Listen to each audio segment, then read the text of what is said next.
अगर आप नहाते हैं तो गर्म पानी की वजह से आपके सिर के कुछ बाल ढीले होकर टूटने लगते हैं। यह बाल पानी के साथ बहकर नाली में चले जाते हैं, वहाँ यह नाली के पाइप में फंस जाते हैं और फिर धीरे धीरे दूसरे गिरते बालों को भी अपने साथ फंसाते रहते हैं। समय के साथ यह बाल जमा होकर एक बड़ा गुच्छा बन जाते हैं। अब सोचिए, अगर आप 13 साल तक नहाते समय गिरने वाले अपने हर एक बाल को संभाल कर रखें तो आपके पास कितने बाल इकट्ठे होंगे, मैं बताऊंगा। पर उसे जानने से पहले, अगर आपके सामने इंडिया का झंडा और पाकिस्तान का झंडा हो तो आप कौन सा झंडा उठाएंगे? इंडिया का झंडा उठाने वाले इस वीडियो को लाइक करके चैनल को सब्सक्राइब कर लो। लाइक और सब्सक्राइब वही करेगा जो इंडिया का झंडा उठाना चाहता है, और पाकिस्तान का झंडा उठाने वाले कमेंट करो। एनीवेज, अगर आप 13 साल तक नहाते समय अपने हर एक बाल को संभाल कर रखें तो आपके पास करीब 5 लाख बाल इकट्ठे हो जाएंगे। इतने बाल एक पूरा स्वेटर बुनने के लिए काफी होंगे। पहली नजर में ये बेल्ट आपको सिंपल ही लगेगा, लेकिन असली माल तो इसके अंदर में छिपा हुआ है। इसके डिजाइन में एक सीक्रेट हाईटेक बंदूक का पूरा सिस्टम है जो सिर्फ इस लॉक को प्रेस करने से ही एक्टिवेट हो जाता है, और इसमें 4 पावरफुल बुलेट्स लोड की जा सकती है। ये है इसका ट्रिगर जो आपको फुल कंट्रोल देता है। इसे बारी बारी से दबाने पर एक के बाद एक बुलेट फायर होती है।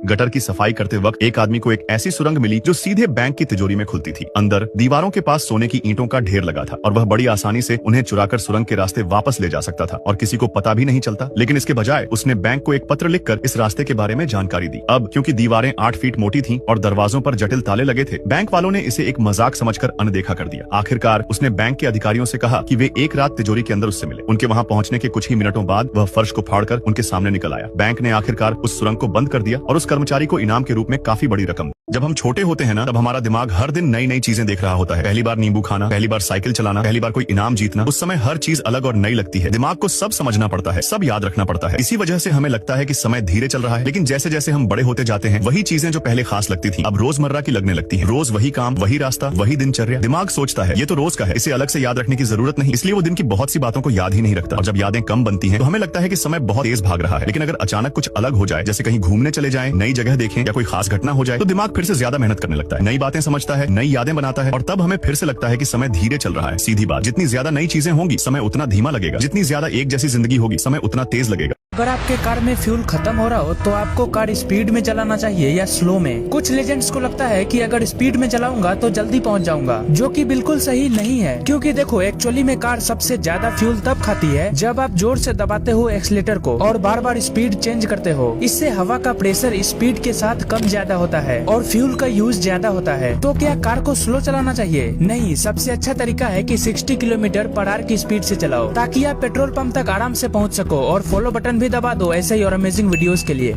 आज तक किसी ने आपको ये नहीं बताया कि रोड पे लगा ये रिफ्लेक्टर हर रात ऑटोमेटिक कैसे चमकता रहता है। आखिर इसको बिजली मिलती कहाँ से है? तो देखो, ये रिफ्लेक्टर 2 टाइप की होती है। पहली तो ये एक्टिव रोड स्टड्स जो खुद से ही ब्लिंक करती है, क्योंकि इसमें छोटा सा सोलर पैनल और बैटरी लगा होता है। और दूसरा ये पैसिव रोड स्टड्स, इसमें कोई बिजली, बैटरी या स्विच नहीं होता, लेकिन फिर भी ये हमेशा ऑन रहता है, क्योंकि ये काम करता है रेट्रो रिफ्लेक्शन पे। इसके अंदर छोटे छोटे बहुत सारे कांच के पार्टिकल्स लगे होते हैं। जब किसी व्हीकल की लाइट इस पे पड़ती है तो ये उस लाइट को रिफ्लेक्ट करके सीधा हमारी आंखों पे फेंकती है और हमें लगता है कि ये जल रहा है। फॉलो करना बिल्कुल मत भूलना ऐसे ही और अमेजिंग 3D वीडियोस के लिए। मुंबई में ऑफिशियली इंडिया की पहली म्यूजिकल रोड बन चुकी है जो खुद ही गाना बजाएगी। लेकिन कैसे? एक्चुअली में यहाँ छोटी छोटी स्पेशल डिजाइन की ग्रुप्स बनाई गई है। जब गाड़ी 70 to 80 किलोमीटर पर आवर की स्पीड से इनके ऊपर से गुजरती है तो टायर्स वाइब्रेट क्रिएट करता है और वो वाइब्रेशन एक मेलोडी क्रिएट करता है जो बिना किसी स्पीकर और हिडन सिस्टम के हमें गाने की तरह सुनाई देता है। ये कॉन्सेप्ट काफी स्मार्ट और क्रिएटिव है। बट एक रियलिटी ये भी है कि जहाँ एक साइड ऐसे म्यूजिकल रोड्स वायरल हो रही है, वहीं दूसरी साइड ऐसे रोड्स भी हैं जहाँ इतने बड़े बड़े गड्ढे होते हैं कि वहाँ से भी म्यूजिक निकलता है, लेकिन वो मेलोडी नहीं, फ्रस्ट्रेशन होता है। और ये किसी पे अटैक नहीं, बस एक कॉन्ट्रास्ट है, क्योंकि ऐसे मेलोडी रोड्स जापान में कई सालों पहले इन्वेंट हो चुकी है। पर फिर भी शुरुआत तो शुरुआत होती है। आपका इस रोड के बारे में क्या ओपिनियन है मुझे कमेंट्स में जरूर बताना, एंड फॉलो तो कर ही लेना ऐसे अमेजिंग 3D वीडियोस के लिए। जब जहाज पहली बार पृथ्वी के सेंटर लाइन को पार करता है, तब जहाज पर काम करने वाले नए नौकरों के साथ बहुत अजीब चीजें की जाती है। उन्हें जहाज पर रेंगना पड़ता था, उन पर तेज पानी डाला जाता था, वो चेहरे पर गंदगी लगा दी जाती थी, कभी कभी उन्हें रस्सी से बांधकर समुद्र में घसीटा भी जाता था। बाद में इसे खतरनाक मानकर बंद कर दिया गया और अब सिर्फ हल्की मजाक वाली रस्में ही की जाती हैं। अगर नदी छोटी हो तो तुम कुछ पत्थर डालकर उन पर चलकर नदी पार कर सकते हो। ये सबसे आसान तरीका है। अगर पानी बढ़ जाए और पत्थर दिखे ही नहीं तो तुम एक पेड़ के तने को काटकर लकड़ी का पुल बना सकते हो। अगर नदी थोड़ी चौड़ी हो जाए तो तना बीच से झुक सकता है, इसलिए बीच में एक सहारा लगा दो ताकि पुल मजबूत रहे। लेकिन इस पुल से एक बार में सिर्फ एक आदमी जा सकता है, इसलिए कई पेड़ के तनों को एक साथ बांधकर पुल को चौड़ा बना दो ताकि ज्यादा लोग एक साथ जा सकें। अगर नदी बहुत ज्यादा चौड़ी हो और लंबा पेड़ ना मिले तो तनों को जोड़ जोड़ कर लंबा पुल बना लो। मतलब नदी जितनी बड़ी होती जाती है, लोग उतने ही अलग अलग तरीके से पुल बनाते जाते हैं। ओलंपिक चैंपियन अपने गोल्ड मेडल को दांतों से क्यों काटते हैं? दरअसल पुराने समय में खिलाड़ी ऐसा इसलिए करते थे ताकि ये पक्का हो सके कि उनका मेडल असली सोने का है, क्योंकि असली सोने पर दांत का हल्का निशान पड़ जाता है, जबकि दूसरी मेटल पर ऐसा करना दांत तोड़ भी सकता था। लेकिन समय के साथ खर्च कम करने के लिए कमेटी ने ठोस सोने के मेडल की जगह सिर्फ सोने की परत चढ़े मेडल देने शुरू कर दिए। और भले ही आज खिलाड़ियों को यह बात पता हो, फिर भी वे आज तक मेडल को दांतों से काटते हैं ताकि फोटो में थोड़ा कूल दिखें। उसने एक एल्यूमिनियम की प्लेट पर छोटी मोटर लगाई, फिर उसमें CO2 गैस वाली ट्यूब जोड़ दी। ट्यूब के अंदर 4 कांटों वाला हुक लगाया गया जो लंबी और मजबूत रस्सी से बंधा था। ये पूरा सामान उसने अपनी कलाई पर बांध लिया। जब उसने डिवाइस चलाया तो CO2 गैस के दबाव से हुक तेजी से ऊपर की तरफ चला गया। जैसे ही हुक छत की लकड़ी में फंस गया, उसने अंगूठे से मोटर चालू कर दी। फिर मोटर रस्सी को लपेटने लगी और उसे ऊपर खींचकर ले गई।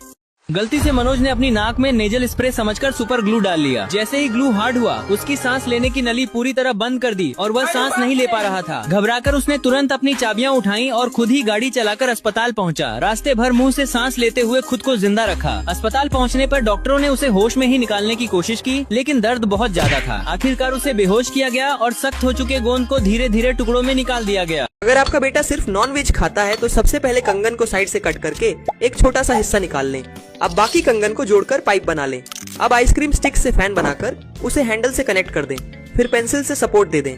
अब एक फनल के अंदर 69 कॉकरोचेस डाल दें और अब हैंडल को पकड़कर जोर जोर से घुमाना शुरू करें। फिर मील लॉन्च होगा और बच्चे का पेट भर जाएगा। अगर तुम्हारी गर्लफ्रेंड बहुत बोलती है तो उसके लिपस्टिक को बीच से काट लो और उसके अंदर एक सेफ्टी पिन डालकर एक सोडियम का टुकड़ा अटैच कर दो। अब एक ढक्कन में थोड़ा पानी डाल दो और उस ढक्कन को स्टिक से अटैच कर दो। फिर लिपस्टिक को वापस असेंबल करते ही वो शांत हो जाएगी। जब ये प्रोफेसर ऑनलाइन क्लास ले रहे थे तो एक एक करके सारे स्टूडेंट्स अपना कैमरा ऑफ कर लेते हैं। ये देख के प्रोफेसर लेक्चर रोक देते हैं और सोचने लगते हैं कि कहीं वो कोई गलती तो नहीं कर रहे। लेकिन फिर अचानक से सबका कैमरा ऑन होने लगता है और सबके हाथ में एक पेपर का कार्ड होता है जिसमें सब लोग प्रोफेसर को थैंक यू बोल रहे थे क्योंकि वो अभी तक के सबसे बेस्ट टीचर हैं। प्रोफेसर ने एक एक करके सबके नोट्स पढ़े और वो बहुत ज्यादा इमोशनल हो गए। ज्यादातर लोग बस में गलत सीट चुनते हैं। अगर आप बिल्कुल पिछली सीट पर बैठते हैं तो आपको झटके ज्यादा महसूस होंगे, जिससे सफर के दौरान सोना मुश्किल हो जाता है। लेकिन अगर आप सामने की तरफ बैठते हैं तो आमने सामने की टक्कर में चोट लगने का खतरा ज्यादा होता है, क्योंकि असर सबसे पहले वहीं होता है। इसीलिए सबसे सुरक्षित और आरामदायक सीटें आमतौर पर बस के बीच में होती हैं। उसने एक धातु की प्लेट पर एक खास केमिकल लगाया और उसे एक अंधेरे बक्से में रखकर अपनी खिड़की के सामने सेट कर दिया। बक्से के छोटे से छेद से बाहर की दुनिया की झलक उस प्लेट पर नजर आने लगी। जैसे जैसे दिन बीते, प्लेट के जिस हिस्से पर रोशनी गिरी वहाँ केमिकल सूख कर सख्त हो गया, लेकिन परछाई वाली जगह वो गीला ही रहा। फिर उसने उस गीले हिस्से को धोकर हटा दिया। जब उसने प्लेट बाहर निकाली तो उस पर एक उल्टी तस्वीर छप चुकी थी। वो फोटो धुंधली थी और साफ नहीं दिख रही थी, लेकिन फिर दूसरे लोगों ने इस आइडिया को और बेहतर बनाया। देखते ही देखते जिस काम में कई दिन लगते थे, वो एक ऐसी मशीन बन गई जो पल भर में फोटो खींच लेती थी। अगर तुम रास्ते पे जा रहे हो और अचानक से किसी का बटुआ गिर जाता है, लेकिन तुम मदद के लिए उसे वापस बटुआ करते हो, कब वो बंदा बोलता है कि तुमने उसके पीछे से बटुआ मारा है और उसके अंदर पैसे कम है, फटाफट इसके अंदर पैसे डालो। इसलिए जब भी कोई बटुआ गिरा है तो उसके ऊपर बम गिरा दो।